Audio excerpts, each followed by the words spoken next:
Welcome to Lucky sir channel. This is Neha Khurana. So guys, आज मैं आपसे डिस्कस करूंगी मैथ पेडागोगी की कुछ इंपॉर्टेंट क्वेश्चंस। मैं आज आपसे 20 क्वेश्चंस जो है डिस्कस करूंगी और ये मेरा रहेगा पार्ट 1। ये जो वीडियो है स्पेशली डेडिकेट है एमपी टेट वर्ग 3 के लिए, सी टेट के लिए, यूपी टेट के लिए, रीड के लिए, हरियाणा टेट के लिए, सभी के लिए बहुत ज़्यादा इंपॉर्टेंट रहेगा ये वाला सेशन। और ये अब ज़रा सा भी आपको अच्छा लगे तो प्लीज़ लास्ट में लाइक शेयर एंड सब्सक्राइब ज़रूर करके जाइएगा। और अपने जो भी आपके डाउट्स हैं वो भी आप कमेंट सेक्शन में पूछ सकते हैं और कमेंट सेक्शन में आपको इसके आंसर भी बताने हैं। तो चलिए आज की वीडियो हम स्टार्ट करते हैं।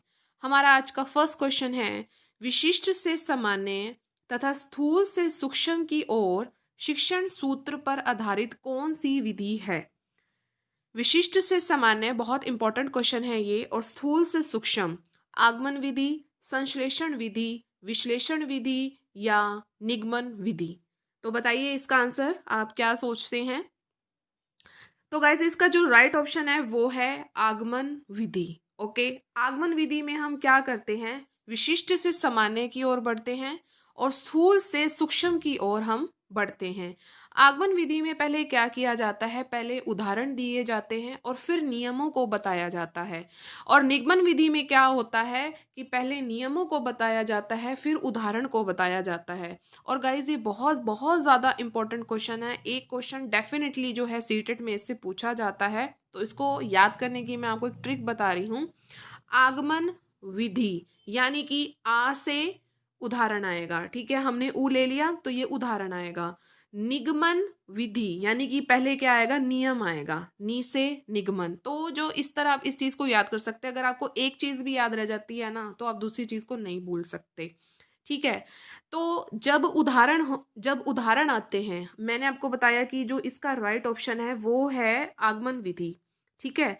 तो जब उदाहरणों की बात आती है तो हम हमेशा ही विशिष्ट उदाहरण ही देते हैं, कुछ उसमें स्पेशलिटी होती है तो वो हम कक्षा में देते हैं। तो विशिष्ट से सामान्य ये किसके अंतर्गत आते हैं, आगमन में। आगमन में हम क्या बात करते हैं, उदाहरणों की। अब हमने विशिष्ट उदाहरण तो दे दिए हैं, तो लेकिन हम सूक्ष्म छोटे छोटे थोड़ी उदाहरण देंगे, हम तो बड़े बड़े उदाहरण देंगे, तो वो स्थूल से सूक्ष्म की ओर बढ़ता है। ओके, अब मुझे नहीं लगता कि अब आपको इसमें कोई भी कंफ्यूजन रहेगा कि आगमन विधि में हम उदाहरण से नियम की ओर बढ़ते हैं, ठीक है। हम विशिष्ट से सामान्य की ओर बढ़ते हैं, विशिष्ट हम उदाहरण देते हैं तो विशिष्ट से सामान्य की ओर बढ़ते हैं।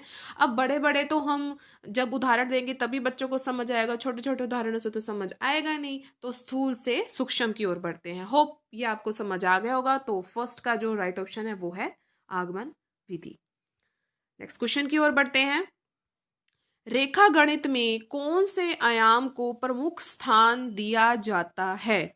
फर्स्ट ऑप्शन है हमारा आकार, सेकंड ऑप्शन है विस्तार, थर्ड ऑप्शन है स्थिति और डी ऑप्शन है हमारा उपयुक्त सभी। चलिए अपने आंसर बताइए कमेंट सेक्शन में।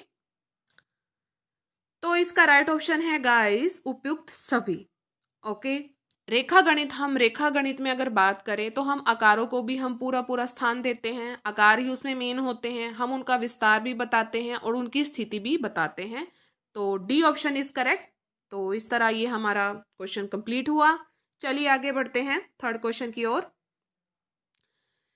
गणित शिक्षण के प्रेरणात्मक सिद्धांत के सूत्र हैं सक्रियता, सजीवता, उपयुक्त दोनों या इनमें से कोई भी नहीं? बताइए अपना राइट ऑप्शन कमेंट सेक्शन में। तो राइट ऑप्शन है गाइज हमारा सजीवता। देखिए, प्रेरणात्मक सिद्धांत है, प्रेरणा से जुड़ा हुआ है। सक्रियता तो होती होती है, हम कोई काम कर रहे होते हैं, लेकिन हमने अगर उसमें सजीवता नहीं है तो वो जो है सूत्र ना उसको डिफाइन नहीं कर पाता अच्छे से। समझिए बात को। तो प्रेरणात्मक सिद्धांत के सूत्र हैं सजीवता, ठीक है। तो ये चीज आपको याद रखनी है। तो बी ऑप्शन इज करेक्ट। हमारा फोर्थ क्वेश्चन है आज का। गणित शिक्षण के लिए पाठ योजना का निर्माण आवश्यक है। शिक्षक को पाठ याद होता है, विषय वस्तु का विकास मुख्य व्यवस्थित ढंग से किया जाता है, छात्रों की कमजोरियों का पता लगता है या विषय का गूढ़ अध्ययन कराया जा सकता है। बताइए इसका राइट ऑप्शन क्या होगा, कमेंट सेक्शन में बताइए कि गणित शिक्षण का अगर हमने पाठ योजना करनी है तो उसका निर्माण हमारे लिए क्यों जरूरी है।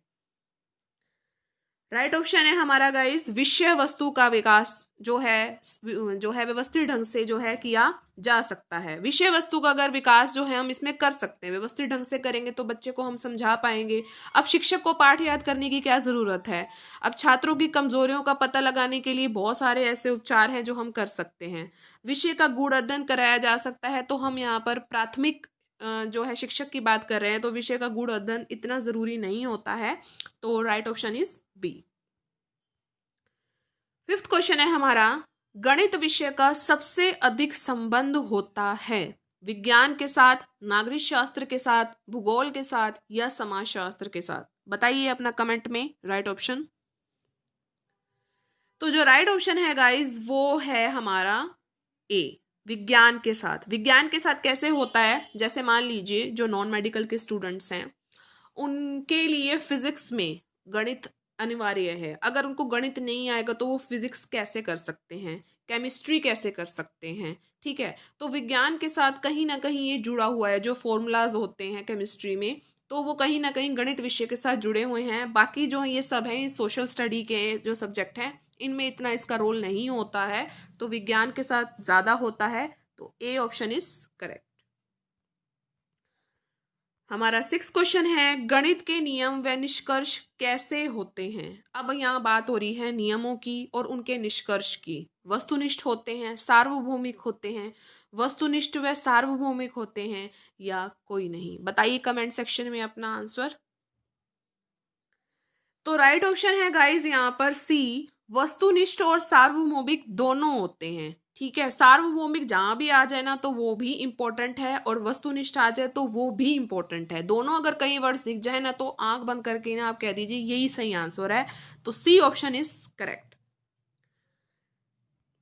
7वां क्वेश्चन है हमारा, वह उद्देश्य जो शिक्षक गणित पढ़ाने के बाद कक्षा में ही प्राप्त कर लेता है उसे कहा जाता है। ध्यान से पढ़िएगा इस क्वेश्चन को कि वह उद्देश्य है जो शिक्षक गणित पढ़ाने के बाद कक्षा में ही प्राप्त कर लेगा उसे क्या कहेंगे। सांस्कृतिक उद्देश्य है, बहुत कंफ्यूजिंग क्वेश्चन है ये। शिक्षण उद्देश्य है, सामाजिक उद्देश्य है, ये उपयुक्त सभी। बताइए करेक्ट ऑप्शन अपना कमेंट सेक्शन में। ध्यान से पढ़िएगा क्वेश्चन को।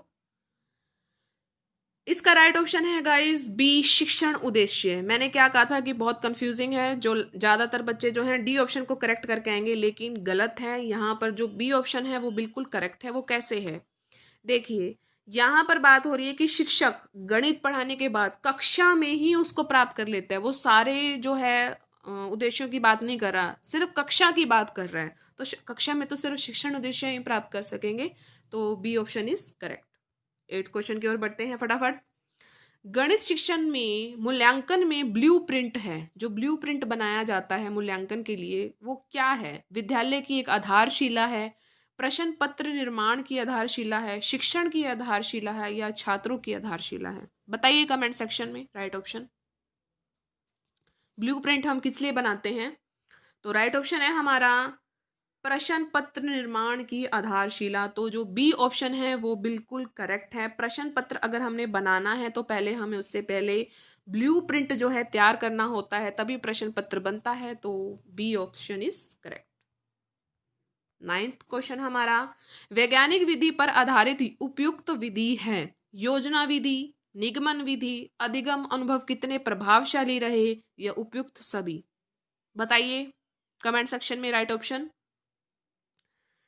तो उपयुक्त सभी हैं, सभी के सभी जो हैं वैज्ञानिक विधि पर आधारित हैं विधियां। योजना विधि, योजना पहले बनानी पड़ती है। निगमन विधि, पहले नियम बताएंगे फिर उदाहरण की तरफ जाएंगे। तो ये एक तरह की वैज्ञानिक विधि है और एक तरह से आपको कहूँ कि 3 क्वेश्चन यहाँ पे बन गए हैं। और अधिक जो हम अनुभव प्राप्त करते हैं वो कितने प्रभावशाली रहे हैं, तो ये भी वैज्ञानिक विधि के अंतर्गत आती है। तो डी ऑप्शन इज करेक्ट। 10वां क्वेश्चन है गाइज, मेरा खुद का चैनल भी है, तो आप प्लीज़ कमेंट सेक्शन में डिस्क्रिप्शन बॉक्स में आपको लिंक मिल जाएगा, ठीक है, स्टडी विद नेहा। तो प्लीज़ प्लीज़ प्लीज़ आप मेरे चैनल को भी सपोर्ट कीजिए। वहाँ मैं आपको मैथ पेडागोगी के बहुत बहुत अच्छे जो है लेक्चर दूंगी कि हाँ कि हम कैसे जो है क्वेश्चन को अटेम्प्ट कर सकते हैं। ओके, तो मैथ पेडागोगी का जो मटेरियल है आपको वहाँ पे मिल जाएगा, और अदर जो भी साइकोलॉजी से रिलेटेड है वो भी आपको वहाँ पे मिल जाएगा। तो प्लीज़ चैनल पर ज़रूर विजिट कीजिए। दैनिक पाठ योजना के निर्माण में सम्मिलित होता है विषय वस्तु का चयन, शिक्षण उद्देश्य का निर्धारण, शिक्षण विधियों का निर्माण, या उपयुक्त सभी। अगर हमने दैनिक पाठ योजना का निर्माण करना है तो उसमें हमें क्या जरूरी है, वो ये क्वेश्चन पूछ रहा है। बताइए कमेंट सेक्शन में अपना आंसर। राइट ऑप्शन है हमारा उपयुक्त सभी। ये सभी चीजें जरूरी हैं भाई। अगर हमने दैनिक पाठ योजना बनानी है, उसका निर्माण करना है, तो पहले तो विषय वस्तु का चयन करेंगे कि हमने किस विषय वस्तु पर बनाना है। फिर जो शिक्षण उद्देश्य हैं, उद्देश्यों को पहले देखना है कि किस उद्देश्य के लिए हम ये चीज बना रहे हैं, उनका निर्धारण करेंगे। फिर उसमें हम शिक्षण विधियों का निर्माण भी करेंगे, शिक्षण विधियां जो होती हैं उनका जो है इंक्लूड करेंगे। तो उपयुक्त सभी, तो डी ऑप्शन इज करेक्ट। 11वां क्वेश्चन है हमारा, सामान्य से विशिष्ट का सिद्धांत, ध्यान से पढ़िएगा, निगमन निम्न में से किसमें प्रयोग होता है। आगमन में, थोड़ा मिसप्रिंट हो गया है, आगमन में, निगमन में, संश्लेषण में, या विश्लेषण में। बताइए राइट ऑप्शन कमेंट सेक्शन में। इसका राइट ऑप्शन है गाइस निगमन विधि। देखिए जब फर्स्ट क्वेश्चन था हमारा तो उसमें क्या था, विशिष्ट उदाहरण दिए जाते हैं तब हम सामान्य की ओर बढ़ते हैं। मैंने यही बताया था ना आगमन विधि में। तो अब यहाँ क्या होगा निगमन में, कि निगमन में पहले नियम दिए जाते हैं और जो नियम होते हैं वो बिल्कुल सामान्य होते हैं। सामान्य नियमों से हम विशिष्ट जो है नियमों की ओर बढ़ते हैं। तो निगमन विधि इज करेक्ट। तो बी ऑप्शन इज करेक्ट। बिल्कुल भी कंफ्यूज मत होना, बिल्कुल भी, बहुत अच्छी ट्रिक बताई है ये मैंने आपको। नेक्स्ट क्वेश्चन है हमारा, गणित में किस विधि में हम प्राय सूत्र तथा नियमों की सहायता लेते हैं। जहां भी आपको लगे कि सूत्र हैं और वहां पर नियम भी आपको बताया जा रहा है, तो हम इसमें से किसकी सहायता ले रहे हैं। संश्लेषण में, विश्लेषण में, आगमन में, निगमन में। बताइए राइट ऑप्शन कमेंट सेक्शन में। तो गाइज राइट जो ऑप्शन है वो है निगमन। मैंने आपको अभी अभी बताया है कि वहां पर आपको नियम बताए जाते हैं, पहले नियम बताए जाते हैं, फिर उदाहरण बताए जाते हैं। तो नियमों के साथ साथ सूत्र भी है वहां आपको मिलेंगे। तो डी ऑप्शन इज करेक्ट। तो ध्यान रखिएगा इस चीज को। 13 क्वेश्चन की ओर बढ़ते हैं फटाफट। छोटी कक्षाओं में गणित विषय में रुचि उत्पन्न करने के लिए पढ़ाने का तरीका होना चाहिए। मनोरंजक एवं खेल संबंधी, रटने का, आगमन का, या निगमन का। मिसप्रिंट हो गया गाइस, बताइए कमेंट सेक्शन में कि छोटी कक्षाओं में अगर हमने गणित पढ़ाना है तो हम क्या कैसे उनमें रुचि उत्पन्न कर सकते हैं। तो राइट ऑप्शन है गाइस इसका ए, मनोरंजक एवं खेल संबंधी। कहीं भी आपको ये पता लग जाए कि प्राथमिक कक्षा की बात हो रही है और वहां पर मनोरंजक और खेल संबंधी चीजें आ गई हैं, तो आंख बंद करके वही हमारा जो है राइट ऑप्शन होगा। तो A option is correct. 14 question है हमारा, निम्न में से किसमें गणित विषय का जो है प्रयोग स्पष्ट रूप से नहीं हो रहा है। ध्यान से पढ़िएगा, कहाँ पर नहीं हो रहा है, गणित कहाँ यूज नहीं हो रहा है। लाभ हानि में, साइकिल चलाने में, सब्जियां खरीदने में, या उधार लेने में। बताइए कमेंट सेक्शन में। तो राइट ऑप्शन है इसका गाइस बी, साइकिल चलाने में कहीं भी आपको नहीं लग रहा कि गणित का यूज हो रहा है। तो हम साइकिल चला ही रहे हैं। लाभ हानि में यूज हो रहा है, सब्जियां खरीदने में भी हो रहा है, कितने की सब्जी लेंगे, उधार लेना हो एक दूसरे को, तो उसमें भी यूज होता है गणित का। तो B option is correct. 15 question हमारा, प्लीज मेरे चैनल को भी आप पूरा सपोर्ट कीजिएगा, स्टडी विद नेहा। बहुत अच्छे अच्छे मैं आपको वहाँ पर पेडागोगी का सेक्शन जो है बहुत इंपॉर्टेंट है सीटेट में, तो ज़रूर मैं वहाँ पर आपको करवाऊंगी और मैंने करवा भी रखा है। प्लेलिस्ट आप चेकआउट कर सकते हैं।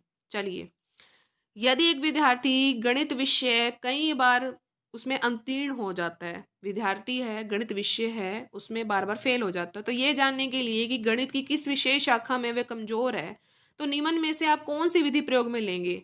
आपको पता है ना कि गणित की अलग अलग शाखाएं हैं, तो ये तो है नहीं कि वो पूरे गणित में होगा, वैसे कहीं होते हैं। अगर उसकी विशेष शाखा बतानी है और उसका हमने बताना है कि वो किस में कमजोर है, तो हम क्या करेंगे, कौन सी विधि प्रयोग में लाएंगे। लिखित कार्य लाएंगे, मौखिक कार्य करेंगे, निदानात्मक तरीका करेंगे, उपचारात्मक तरीका करेंगे। निदान करेंगे उस चीज का या उपचार करेंगे। बताइए करेक्ट ऑप्शन। तो राइट ऑप्शन है इसका गाइस निदानात्मक तरीका। हम उसका निदान करेंगे। ठीक है, सबसे पहले हम उसका क्या करेंगे, निदान करेंगे। तो जो सी ऑप्शन है वो बिल्कुल करेक्ट है। चलिए आगे बढ़ते हैं। 16 क्वेश्चन हमारा, छात्र गणितीय गणना में गति प्राप्त कर सकते हैं चर्चा या वाद विवाद द्वारा, मौखिक कार्य द्वारा, लिखित कार्य द्वारा, या अभ्यास द्वारा। मिसप्रिंट हो गया है, बताइए राइट ऑप्शन कमेंट में। कि गति कैसे प्राप्त करेंगे अगर उनको गणना करनी है। छोटे बच्चों की बात हो रही है यहाँ पर, तो वो कैसे करेंगे, वो ना कैसे करेंगे, अभ्यास द्वारा करेंगे। अभ्यास जितना होगा तो गणना बहुत बढ़िया हो जाएगी, बाकी के जो है इतने इंपॉर्टेंट नहीं है। तो D option is correct. 17 question हमारा, आर्यभट्ट का समाज में योगदान बालक जान रहा है, ये किस उद्देश्य की पूर्ति कर रहा है? अवबोध की, अभिवृत्ति की, अभिरुचि की या व्यक्तित्व की? बताइए राइट ऑप्शन कमेंट में। तो राइट ऑप्शन है अभिरुचि की। अभिरुचि का यहाँ पर जो है उसका उद्देश्य यहाँ पर पूर्ति हो रहा है, क्योंकि आर्यभट्ट की जो रुचि थी वो थी सॉरी मैथ में, उन्होंने समाज में बहुत बड़ा योगदान दिया, इसका बालक को पता लग रहा है। तो बालक को आर्यभट्ट की अभिरुचि का पता लग रहा है। आर्यभट्ट की जो थी गणित में उनकी रुचि थी, तो बालक के लिए वो उद्देश्य क्या हो गया, वो अभिरुचि हो गया। ठीक है, ये ध्यान रखिएगा। तो C option is correct. 18 question है हमारा, ताश के पत्तों में छिपे अंकों के खेल को छात्र अपनी विचारधारा के अनुसार अभिव्यक्त कर रहा है, वह किस कारण से संबंधित है? व्यक्तित्व से, ज्ञानोपयोग से, कौशल से या अवबोध से? बताइए right option. Right option is व्यक्तित्व। इस चीज से वो जुड़ा हुआ है। ठीक है, अपनी विचारधारा भी तो साथ साथ अभिव्यक्त कर रहा है, क्योंकि अलग अलग जो है व्यक्ति ये कार्य कर सकते हैं, तो यहाँ अपने व्यक्तित्व को निखार रहा है ना। तो A option is correct. 19 question हमारा, सम विषम संख्याओं को बालक सारणीबद्ध कर रहा है, वह किस उद्देश्य की प्राप्ति कर रहा है? सारणीबद्ध कर रहा है, सम विषम, ज्ञानोपयोग, कौशल, अवबोध या व्यक्तित्व? किस उद्देश्य की प्राप्ति कर रहे हैं यहाँ पर? कमेंट सेक्शन में बताइए। तो वो कर रहा है कौशल, उसमें कौशल है तभी तो वो सारणीवृत्त कर रहा है। सम संख्या समझते हैं, 2 4 6 8, विषम 1 3 5 7, तो सारणीवृत्त कर रहा है, उनको क्रम से लगा रहा है, तो ये उसका कौशल ही है ना कि वो ये काम कर रहा है। तो इसमें राइट ऑप्शन क्या हुआ हमारा? B. B option is correct. हमारा आज का लास्ट क्वेश्चन है 20, पार्ट 1 कंप्लीट होने जा रहा है। गणित विषय के लिए पुरातन स्रोत के रूप में कौन सा ग्रंथ उपयोगी होगा? सामवेद, ऋग्वेद, अर्थवेद या यजुर्वेद? बताइए कमेंट सेक्शन में। तो B option is correct. Rigveda जो है सबसे पुराना वेद है और ये यूज किया गया है, ठीक है, गणित विषय के लिए। तो बी ऑप्शन इज करेक्ट।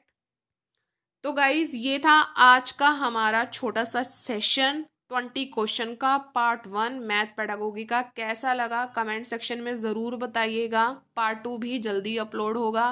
अब आप क्या करेंगे, अब आप करेंगे लाइक, शेयर एंड सब्सक्राइब, साथ में बेल आइकन को ज़रूर हिट कीजिएगा, तभी आपको इस चैनल की पूरी नोटिफिकेशन मिलेगी। और ऑल पर ज़रूर क्लिक कीजिए, तभी आपको ये सब जो है आपको अच्छी अच्छी वीडियोस देखने को मिलेंगी। साथ में मेरे चैनल को भी सपोर्ट कीजिए, स्टडी विद नेहा।